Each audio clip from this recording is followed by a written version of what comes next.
Irmãos, abramos nossas Bíblias no capítulo 19 do livro de Jó. Vamos ler os versos 25 a 27. Porque eu sei que o meu Redentor vive, e por fim se levantará sobre a terra.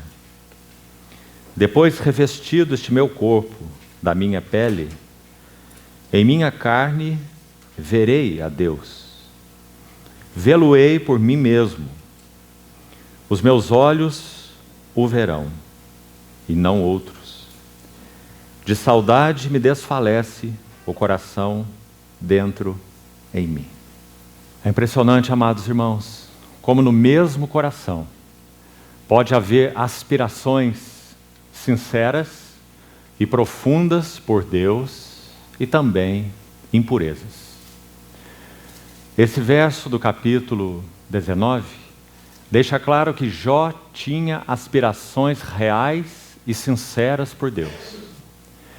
E ao lado dessas sinceras aspirações e anelos pelo seu Redentor, também haviam muitas impurezas. O fiel depurador coloca o seu amado servo, meu servo Jó. O Senhor disse isso algumas vezes nesse livro. 2 vezes a Satanás no início, trata com os amigos de Jó, também se referindo a ele como meu servo Jó.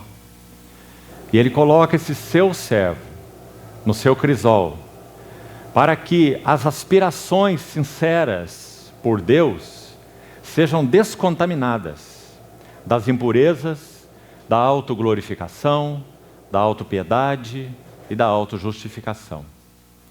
Então, quando Jó chega ao clímax do seu ego e encerra suas palavras no capítulo 31, ele é usado por Deus para preparar o caminho para o encontro final. No texto que acabamos de ler, Jó demonstra uma confiança. Aparentemente, essa confiança está depositada num dia final. Talvez mais ou menos como a de Marta de Betânia. Quando, em João capítulo 11, Nosso Senhor sobe, enfim, à aldeia de Betânia, depois que Lázaro estava sepultado. Então, o que é dito naquele texto é que Marta expressa uma esperança. Ela disse ao Senhor que se o Senhor estivesse ali, o seu irmão não teria morrido.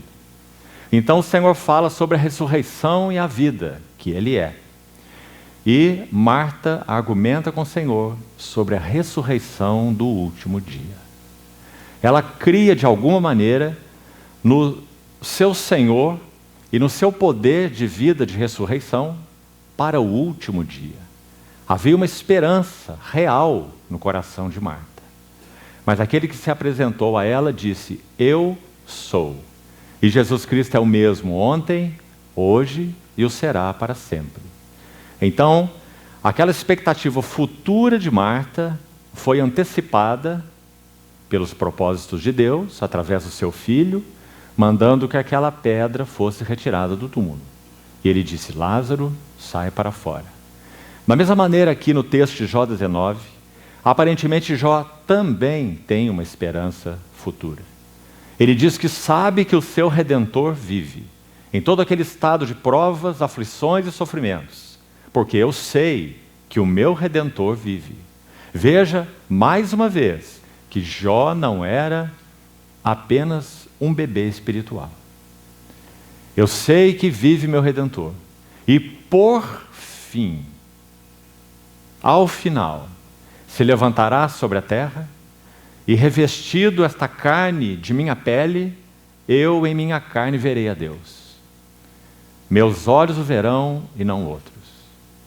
Junto com essa aspiração genuína e sincera, havia tanta impureza, que só mediante o silêncio de Deus e a ação inicialmente do sofrimento na vida de Jó e posteriormente da palavra de Deus, através do redemoinho, primeiramente através de Eliú, preparando um caminho e finalmente o encontro definitivo com Deus mesmo no redemoinho.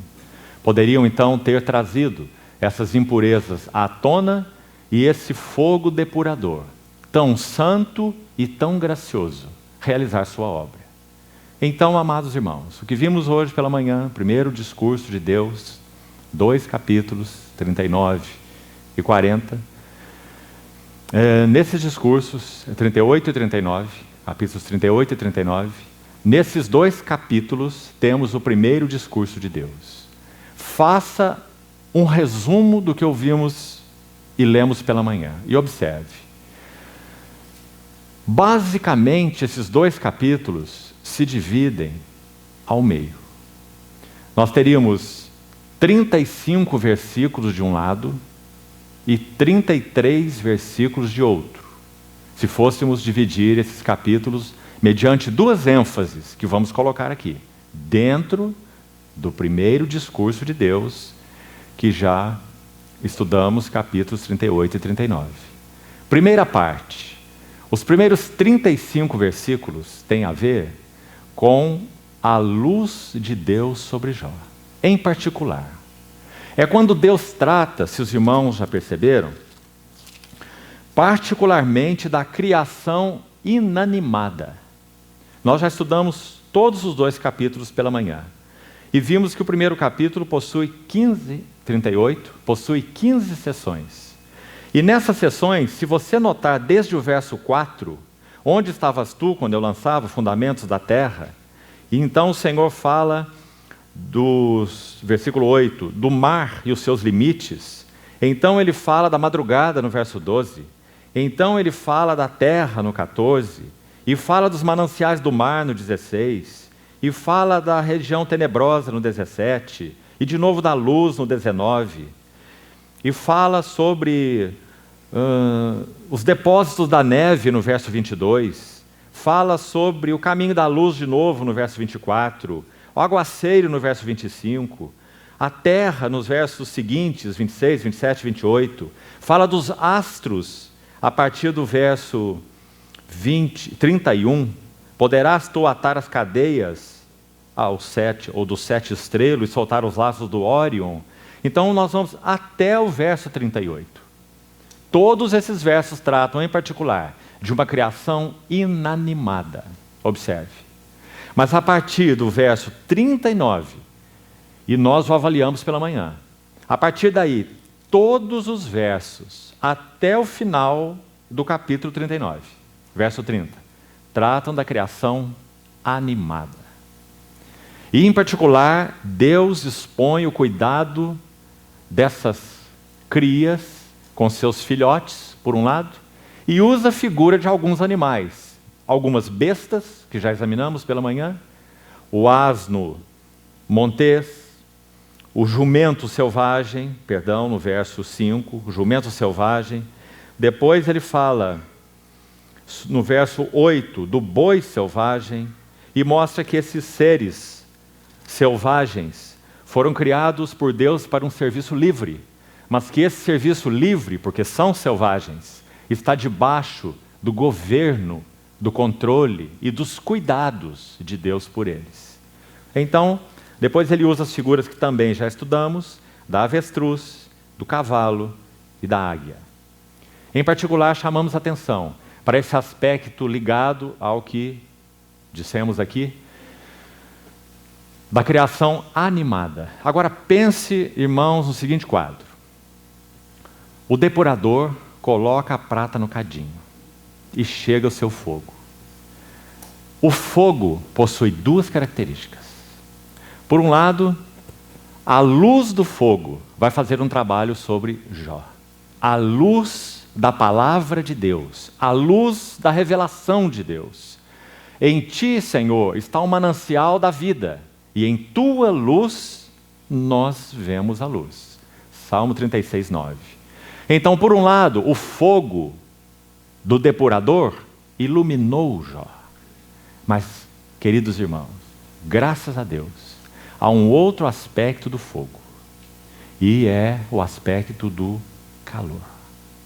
Então, o mesmo fogo do depurador que lançou luz sobre Jó, lançou calor sobre Jó.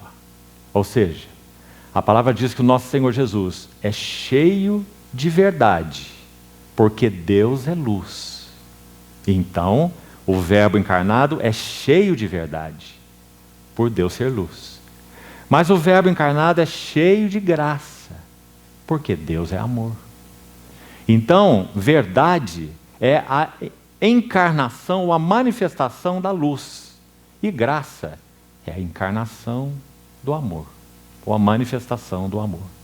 Então, quando Deus, no seu, ou como fogo depurador, se aproxima de Jó, Jó tem as duas percepções. Então, queridos irmãos, quando nós chegamos onde estamos agora, para essa primeira sessão da noite, no capítulo 40 de Jó, nós vamos ver um Jó intimidado e confrontado pela luz de Deus, por um lado, e por outro lado, um Jó atraído e conquistado pelo calor de Deus. Graças ao Senhor, porque este equilíbrio na pessoa do nosso Senhor Jesus é tão correto. Nunca o Senhor usa para conosco de mais verdade do que graça. E nunca Ele usa de mais graça que verdade. Sempre as mantém em perfeito equilíbrio. Por isso Paulo, em Efésios 4, orientando aquela igreja, disse que ela deveria reter a cabeça e, seguindo a verdade em amor, crescer em tudo naquele que é a cabeça, Cristo. Seguindo a verdade, porque Deus é luz. Em amor, porque Deus é amor. Graça. Então, nesses 2 capítulos, nós temos esse equilíbrio santo. A luz de Deus penetrou fundo no coração de Jó. Mas também, e com essa luz, Jó foi intimidado e foi confrontado, porque assim ele carecia. Mas também o fogo do depurador lançou calor na vida de Jó. E Jó se sentiu atraído e conquistado. Como nós sabemos? É só vermos o final do livro. Então, quando nós entramos no capítulo 40, vamos iniciar aqui essa segunda fase do trato de Deus com Jó. Nós estamos ainda concluindo a primeira e partimos para a segunda no verso 6. Então, depois que o Senhor, na sua bondade, do meio de um redemoinho, fala com Jó, observe que desde o verso 1 do capítulo 38, nós não temos a repetição da expressão depois disso, o Senhor, do meio de um redemoinho, respondeu a Jó. Então, todo o texto segue essa afirmação, todo o capítulo 38, todo o capítulo 39, sem interrupção, como vimos pela manhã, um discurso só, ininterrupto, até o verso 30 do capítulo 39. Vá acompanhando aí. Agora nós temos, digamos assim, uma como que pequena pausa, porque é dito assim, disse mais o Senhor a Jó. Então isso sugere que depois dessa fala do Senhor até o verso 30 do capítulo 39, houve como que uma pequena pausa, porque a pausa vai acontecer agora, imediatamente. Então disse mais o Senhor a Jó. Deus vai concluir o seu primeiro discurso. Vamos ver como ele conclui. Acaso quem usa de censuras, 40 capítulo 2, contenderá com o Todo-Poderoso? Quem assim argue a Deus que responda? Porque o Senhor falou assim com Jó? Porque se os irmãos recordam, no capítulo 23, versos 2 a 5, Jó disse assim, se eu soubesse onde o poderia achar. A questão do tribunal de Jó, onde Deus não aparecia. Se eu soubesse onde eu o poderia achar. Ele diz, eu encheria a minha boca de argumentos, e eu saberia ou entenderia o que ele me dissesse. Então, irmãos, O Senhor Jesus disse: pelas tuas palavras serás justificado, pelas tuas palavras serás condenado. O Senhor nos trata segundo nossas palavras, com seriedade.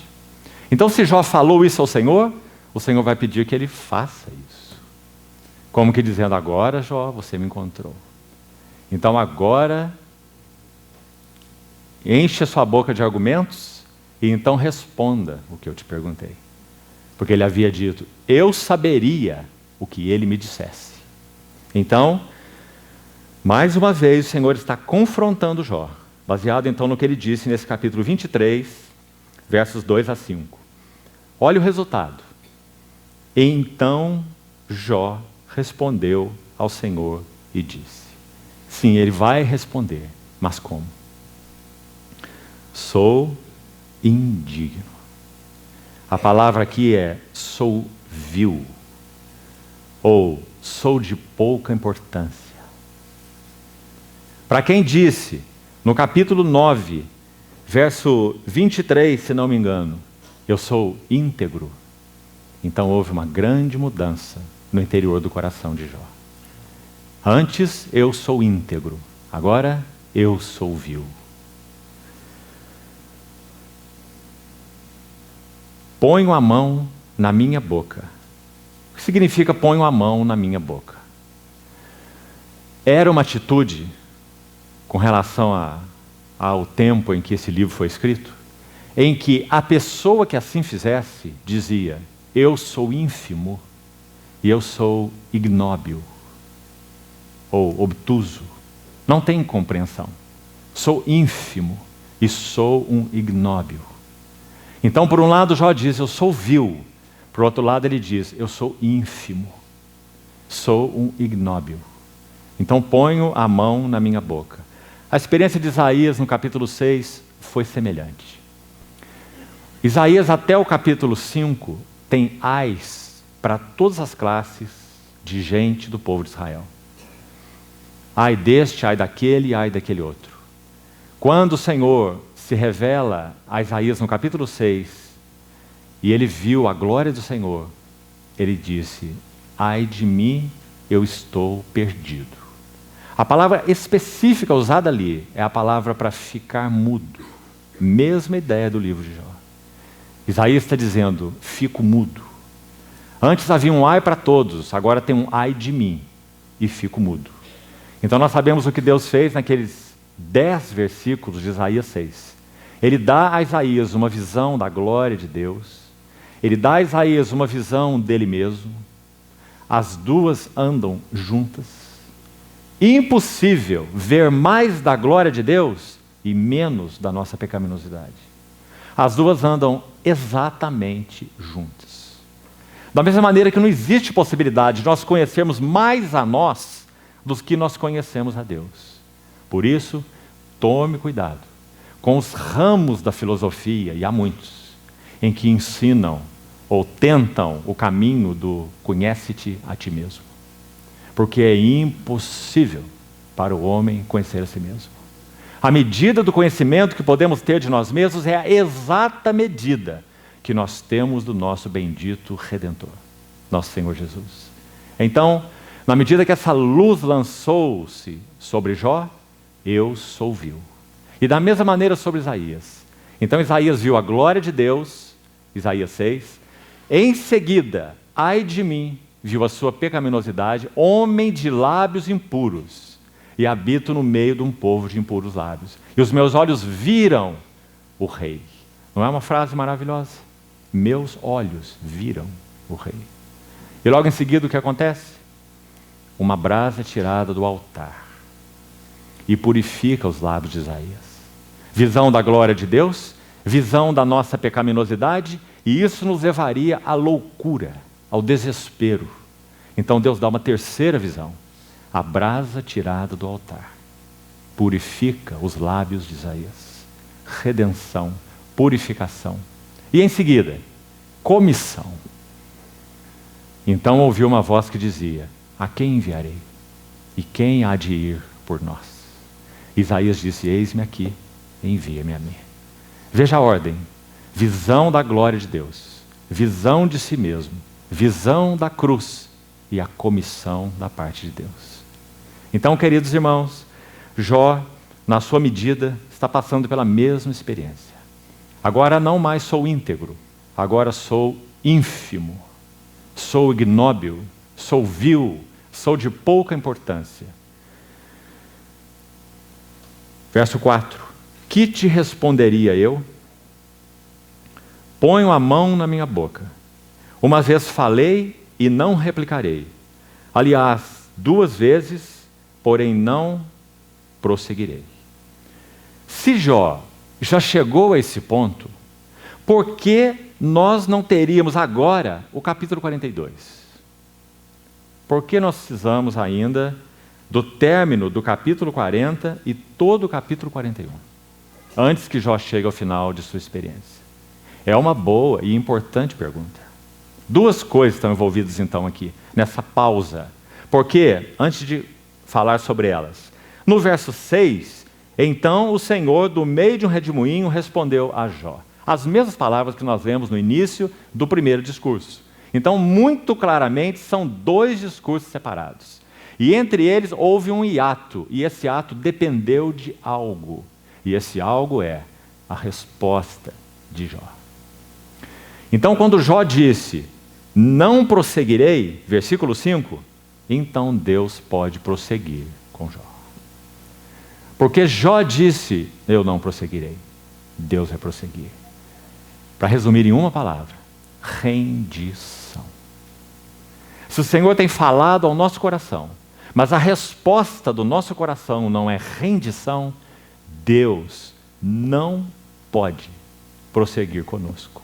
O que Ele pode fazer e vai continuar fazendo? Ele vai continuar pleiteando pelos nossos corações. Porque Ele nos disse que o seu amor por nós e sua aliança conosco é irreversível e irrevogável. Ele vai continuar pleiteando conosco. Como um pai amoroso e fiel, vai continuar pleiteando com seu filho, até que algo possa ser produzido no caráter desse filho. Nenhum pai amoroso e fiel vai abandonar o seu filho, humanamente falando. Muito mais o nosso Pai Celestial. Mas uma coisa é Ele não nos deixar e continuar pleiteando conosco. Outra coisa é nós avançarmos no conhecimento dEle. Estão distintas essas 2 coisas, irmãos. Por isso nós temos que ser tão cuidadosos para não adotarmos uma ideia de hipergraça, como se Deus fosse aquele Papai Noel celestial. Estará sempre disposto a nos colocar no seu colo e nos contar histórias. Esse não é nosso Deus. Ele trata conosco com uma mão plena de amor e uma mão plena de verdade. Porque Ele tem um objetivo, e o objetivo não é nos contar histórias assentados em seu colo. O seu objetivo é formar um caráter em nossas vidas. O que Ele busca em nós é o seu Filho, até que Cristo seja plenamente formado em vós. Então, entre o primeiro redemoinho e o segundo redemoinho, que nós temos? A rendição de Jó. Isso é uma coisa. A segunda coisa, por que se Jó se rendeu, nós não temos já o capítulo 42? Também uma outra importante pergunta. Porque Deus ainda aguardava que Jó entrasse em um nível de arrependimento mais puro, mais profundo, mais honesto. E nós vamos ver quando estudarmos o segundo redemoinho. Então Deus ainda aguardava. A primeira rodada não foi suficiente, mesmo que Jó tenha se rendido. Baseado exatamente nessa rendição, Deus terá algo mais para fazer. Se não houvesse a rendição, Deus não teria mais nada a fazer. Mas houve a rendição, o terreno foi colocado. Então Deus tem algo mais para fazer. E é o que Ele vai fazer no segundo redemoinho. Nós não vamos adiantar aqui. Vamos deixar para o final. Mas vamos ver qual é o foco da voz do segundo redemoinho. E o que mais Deus tinha para fazer em Jó depois da sua rendição.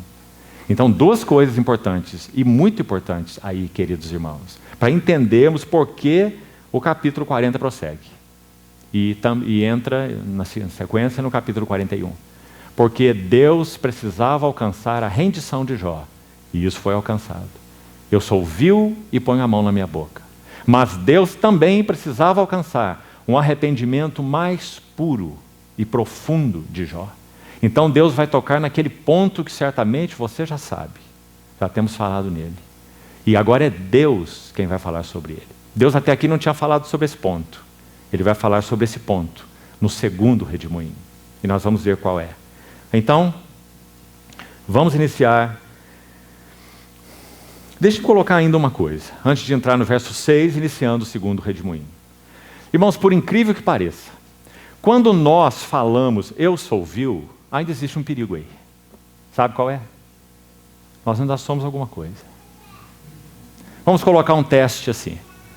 Imagine se nós estivéssemos orando e nós estivéssemos dizendo ao Senhor: Senhor, eu sou vil, eu sou ínfimo, sou ignóbil, sou de pouca importância.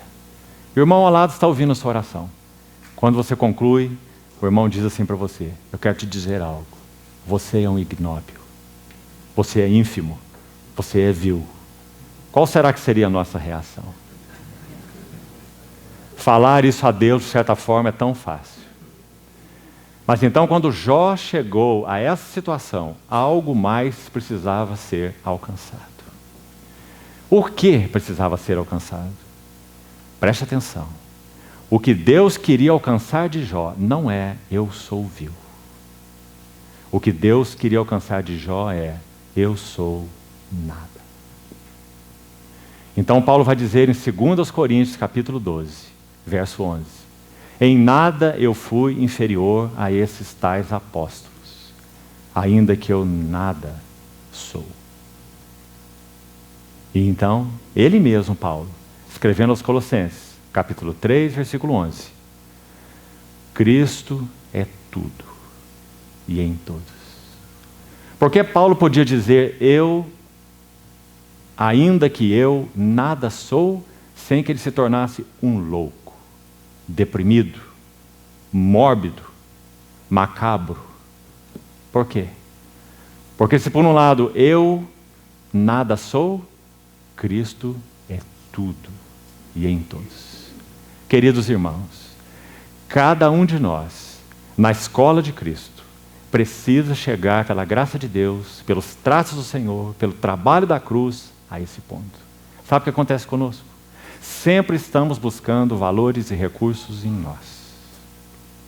Até mesmo os chamados valores e recursos espirituais. Parece, queridos irmãos, tão claro, à medida que nossa vida jornadeia com o Senhor, que, na medida em que Cristo vai se dando a nós e vai se formando em nós, sua intenção é que todos os nossos valores estejam nele e em nós. É por causa disso que Paulo escreveu aos Filipenses, capítulo 4, de 11 a 13, que ele passou por um aprendizado. E pela graça de Deus, ele pôde dizer: eu aprendi. Ele aprendeu então a viver naquelas circunstâncias tão distintas, na honra e na humilhação, na abundância e na escassez. Mas tudo eu posso, por causa da união, ele usa a expressão naquele, em união com aquele que me fortalece. Então aí nós chegamos à verdadeira libertação. Quando nós compreendemos que os nossos recursos não estão em nós. Uma tradução antiga, da versão de J.B. Phillips, chamado Cartas Igrejas Novas. Uma versão antiga, acho que a primeira versão desse livro, Cartas Igrejas Novas, J.B. Phillips, um erudito bíblico que expõe as cartas de Paulo na sua versão, traduzindo os textos originais.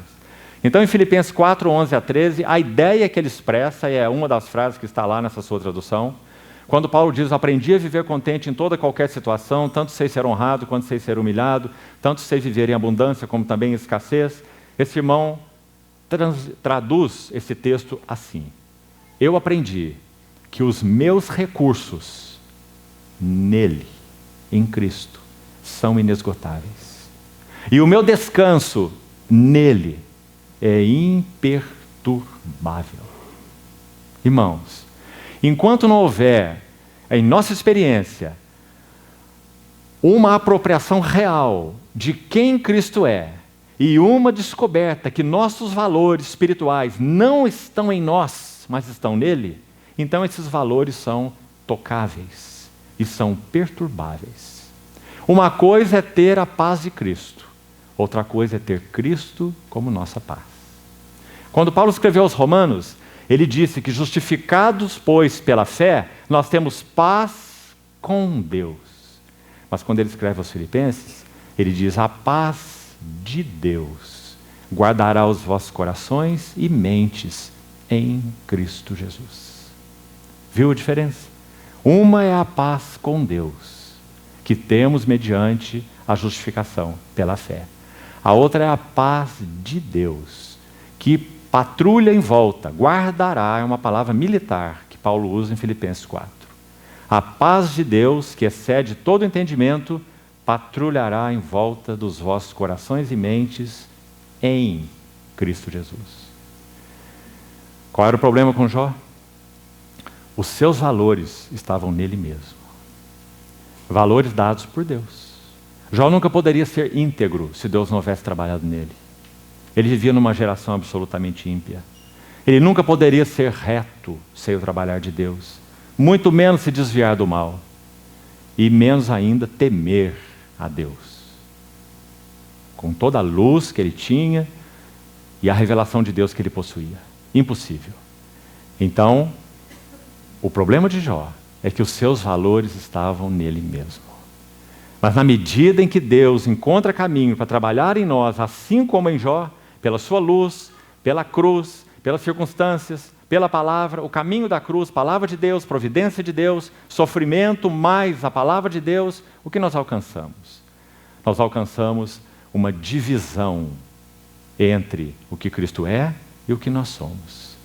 Mas o que acontece nessa divisão é que nele nós iremos encontrando todos os nossos tesouros. Então nossa alegria não é mais atingida. Uma serva do Senhor do século passado disse assim: nós cristãos não temos alegria. É a alegria que nos tem. Essa é a diferença. Então, enquanto os valores de Jó estavam em Jó, todos eles foram tocados. Deus o despojou das suas virtudes. Mas agora os valores de Jó estariam em Deus. Porque agora os meus olhos te veem. Então, essas são as 2 ou 3 coisas importantes aqui para distinguirmos por que Deus dá uma segunda rodada com Jó. Por que Jó não está pronto após o primeiro redemoinho? Então agora podemos seguir. Versículo 6. Então o Senhor, do meio de um redemoinho, respondeu a Jó.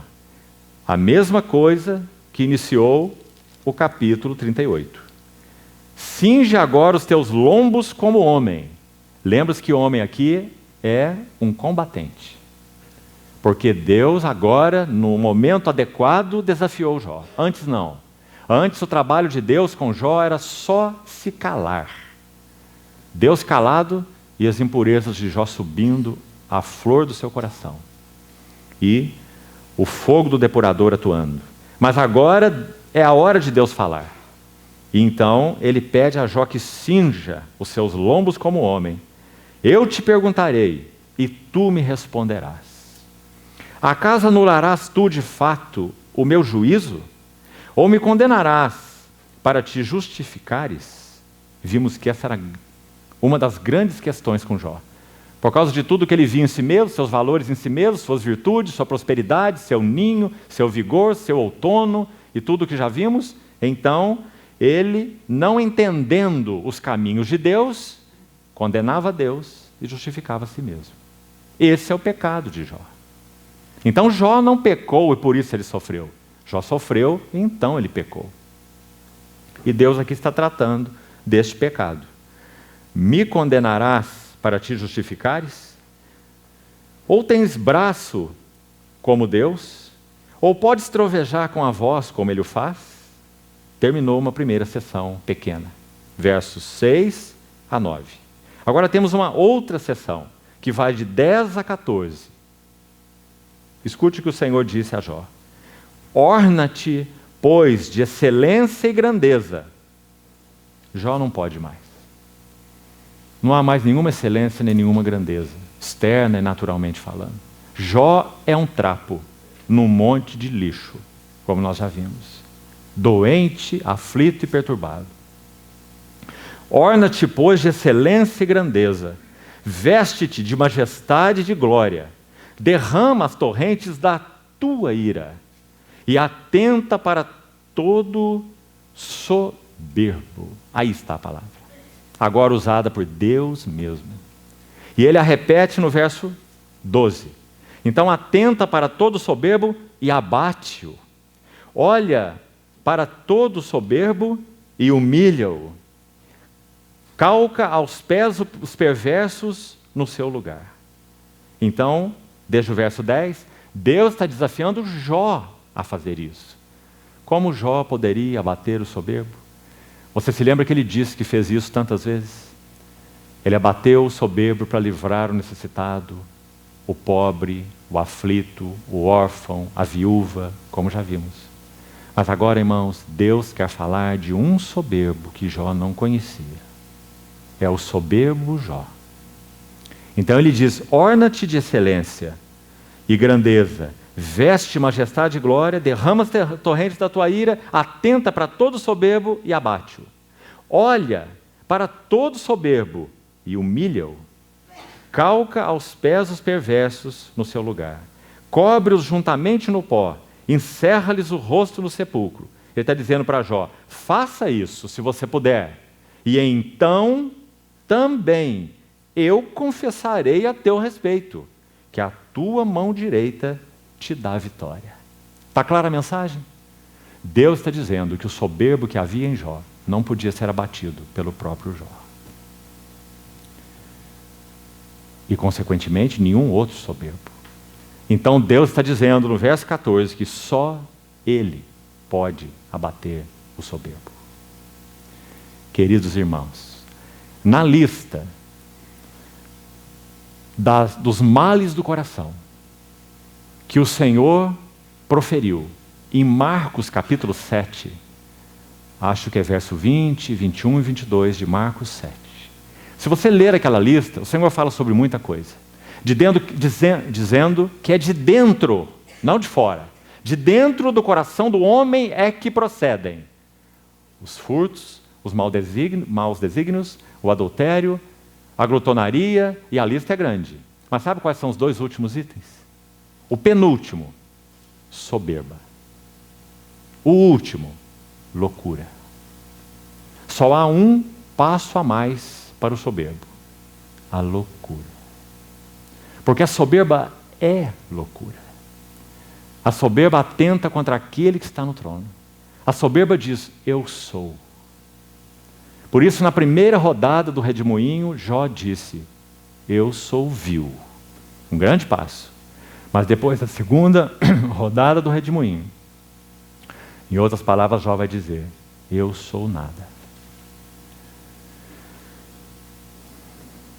Seria bom nós lermos alguns versos, acho que será de grande ajuda para nós. Um pequeno exame das Escrituras sobre a soberba. Vamos ao livro de Provérbios, capítulo 11. Vamos fazer isso com bastante agilidade. Provérbios 11, 2. Em vindo a soberba, sobrevém a desonra, mas com os humildes está a sabedoria. Provérbios 13, 10.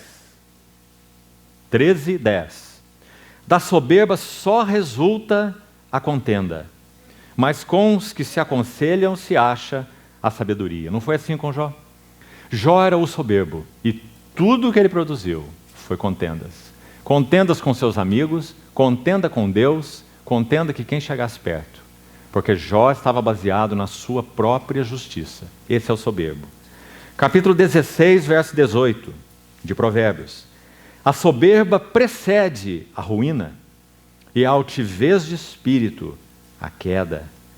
Capítulo 29 ainda, de Provérbios, verso 23. A soberba do homem o abaterá. Esse verso é muito importante, em especial. Por quê? Duas opções somente havia para a pessoa que Deus chamou de o meu servo Jó. Primeira opção, ele seria abatido pela soberba. Porque a soberba do homem o abaterá, porque soberba é loucura. A segunda opção, Deus iria abater a soberba do soberbo e livrar o soberbo da soberba, para que o soberbo tivesse um coração humilde aos pés do Senhor. E esse foi o resultado do segundo redemoinho. Então a soberba do homem o abaterá. Um impressionante texto em Jeremias. Jeremias capítulo 49, verso 16. Diz assim, Jeremias 49, 16. O terror que inspiras, esse é Jó. O terror que inspiras e a soberba do teu coração te enganaram. E agora nós vamos reler na boca de Jeremias as palavras de Obadias, que lemos hoje pela manhã. Obadias 3 e 4. Porque os dois estão proferindo profecias, palavras do Senhor contra Edom. Esaú, Edom. Porque Edom, nos dias de Obadias, se uniu com a Babilônia para pelejar contra Israel. Edom e Babilônia contra Israel. Então Obadias e Jeremias aqui pronunciam um juízo do Senhor contra Edom. E é dito de Edom, o terror que inspiras e a soberba do teu coração te enganaram. Esse é Jó. Tu que habitas nas fendas das rochas, que ocupas as alturas dos outeiros, ainda que eleves o teu ninho, como a águia, de lá te derrubarei, diz o Senhor. A mesma expressão de Obadias. Jeremias usou aqui. Jó era a águia. Jó levantou o seu ninho, colocou o seu ninho no lugar seguro. Jó era indevassável por qualquer homem, até que Deus devassou Jó, para abater a soberba do soberbo. E, como diz o texto de Jó, olhar para todo soberbo e humilhá-lo. E nós sabemos que quando Deus humilha a soberba dos seus filhos, Ele humilha de modo disciplinar. Quando Deus humilha a soberba do soberbo que não lhe pertence, Deus resiste aos soberbos, mas aos humildes concede a sua graça.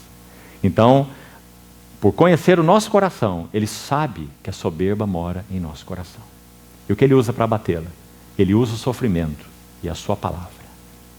O caminho da cruz, quebrantamento, para abater o soberbo. Ainda há mais um verso, Salmo 138,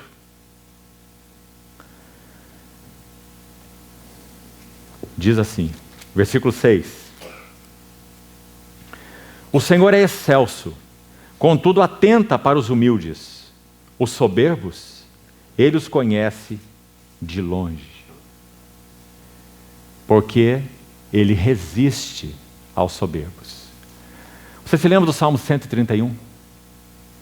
Senhor, não é altivo o meu coração, não é soberbo o meu coração, nem altivo o meu olhar. Não ando à procura de grandes coisas, nem de coisas maravilhosas demais para mim. Pelo contrário, eu fiz calar e sossegar a minha alma. Salmo 131. Como a criança desmamada se aquieta nos braços de sua mãe. Irmãos, esse salmo contém apenas 3 versículos. Tal é minha alma para comigo. Espere Israel no Senhor, desde agora e para sempre. Esse é o Salmo 131. É um salmo maravilhoso no que concerne a esse assunto de encontrar lugar nos braços do Senhor. Agora escute. Qual é o segredo desse salmo? O salmista está dizendo que o seu coração, soberbo por natureza, não é soberbo o meu coração e nem altivo o meu olhar, agora trabalhado por Deus, conhecendo a Deus, debaixo do trabalho de Deus, e esse autor conhecia muito bem o trabalho de Deus, então ele diz, meu coração agora é uma criança desmamada. A voz da soberba, irmãos, é a voz da sanguessuga. Me dá, me dá, me dá e me dá. Me dá honra, me dá louvor, me dá gratidão, me dá, me dá e me dá. A criança desmamada não busca na sua mãe o seu leite. A criança desmamada busca na sua mãe o seu colo, ou a sua presença. Interessante que as mães são uma figura muito preciosa. Quando seus filhinhos têm até 1 ano, estão fazendo aqueles movimentos com a bochecha que são puramente espasmódicos, as mães acham que elas estão rindo para ela.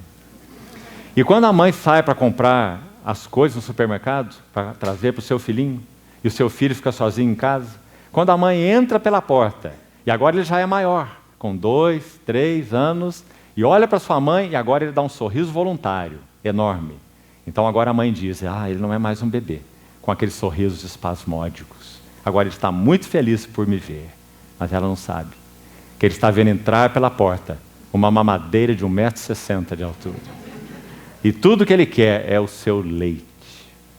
Mas então o salmista diz no Salmo 131, tal como uma criança desmamada, se aquieta no colo de sua mãe, tal é minha alma para comigo. O salmista está expressando um maravilhoso segredo de comunhão. Nós não estamos mais diante do Senhor como as crianças que querem o leite, mas nós estamos diante dele por causa do que ele é. Não há nada mais precioso para um pai e uma mãe do que à medida que seus filhos vão crescendo, eles buscam a companhia dos pais pelo que os pais são e não pelo que os pais darão a eles, porque um caráter foi formado neles. Então, assim foi o trabalhar de Deus no soberbo Jó, e assim é o seu trabalhar no soberbo cada um de nós. Versículo 15, então, o Senhor vai usar a figura do primeiro animal. Vamos falar sobre ele e fazemos, então, o intervalo para a segunda sessão. Contempla agora o hipopótamo. Não vamos ficar preocupados aqui que animal é esse. Há muita sugestão. Que esse animal é um animal pré-histórico, que esse animal era um animal que já não existe mais, que esse animal é um rinoceronte, porque Deus o proveu de espada, o hipopótamo não tem chifre. Acho que isso pouco nos interessa. O que interessa é que esse animal, assim como o próximo, Leviatã, são 2 gigantes na criação de Deus. E o que Deus fala com relação ao hipopótamo é de grande valor. Diz assim, contempla agora Deus no redemoinho, falando sua palavra para Jó, que já disse, solviu, pôs a mão na sua boca, e agora ele vai ver Deus fazer comparação com ele, usando 2 animais, para falar de um elemento, que nós não podemos perder em todo esse discurso. E esse elemento é soberba, como já falamos. Está aí 2 vezes, da boca do Senhor, nos versos 11 e no verso 12. Deus é o único que abate o soberbo. Então, contempla agora o behemoth, ou o hipopótamo, que eu criei contigo. Você não acha curiosa essa frase? Parece que quando Deus criou o hipopótamo, ele também criou Jó. Os 2 eram irmãos. Então ele disse, olhe para o seu irmão que eu criei contigo, o hipopótamo. E a sua força está nos seus lombos. E onde estava a de Jó? Na sua integridade, na sua retidão, na sua justiça. Como vimos, o livro todo. O seu poder está nos músculos do seu ventre. Endurece a sua cauda como cedro. Os tendões das suas coxas estão entretecidos. Os seus ossos são como tubos de bronze. E o seu arcabouço são barras de ferro. Irmãos, esse homem era indevassável. O justo e íntegro Jó. E o verso 19, tão importante. Ele é obra-prima dos feitos de Deus. O que o fez, o proveu de espada. Ele é obra-prima dos feitos de Deus. Sabe o que diz no capítulo 1 de Jó, no versículo 3? Jó possuía 7.000 ovelhas, 3.000 camelos, 500 juntas de bois, 500 jumentas. Era também muito numeroso o pessoal ao seu serviço, de maneira que esse homem era o maior de todos os do Oriente. Está vendo o hipopótamo? Capítulo 1, versículo 3. O hipopótamo Jó. O maior de todos os do Oriente. O que Deus ia fazer com esse hipopótamo? Ele faz um desafio para Jó na mesma linha de ideia que ele mencionou nos versos 11 e 12. Não se perca. Aí, por favor. Ele está dizendo: Jó, te orne de excelência e abata o soberbo, se você pode. Atenta contra todo soberbo e humilha, se você pode. Como já vimos, você não pode abater o soberbo. Em primeiro lugar, o soberbo que há em você. Então ele compara Jó com o hipopótamo. E, então, diz assim, verso 20, vamos seguir para entendermos. Em verdade, os montes lhe produzem pasto, onde todos os animais do campo folgam. Esse era Jó. Em função do trabalho de Jó, todos folgavam. Ele é o guia, ele é o pai, ele é o juiz, ele é o conselheiro e ele é o consolador. Tudo isso está no seu livro. Deita-se debaixo dos lotos, no esconderijo dos canaviais e da lama. Os lotos o cobrem com a sua sombra, e os salgueiros do ribeiro o cercam. Se um rio transborda, ele não se apressa. Fica tranquilo, ainda que o Jordão se eleve até sua boca. Isso não é Jó? Acaso pode alguém, veja a pergunta de Deus, pode alguém apanhá-lo? Quem poderia apanhar Jó? Quando ele está olhando, quando Jó olhava, sabe o que acontecia? Leia o capítulo 29.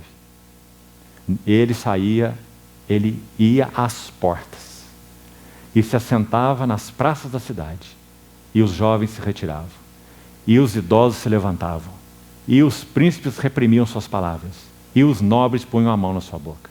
Jó é o maior do Oriente. Acaso pode alguém apanhá-lo quando ele está olhando? Ou lhe meter um laço pelo nariz?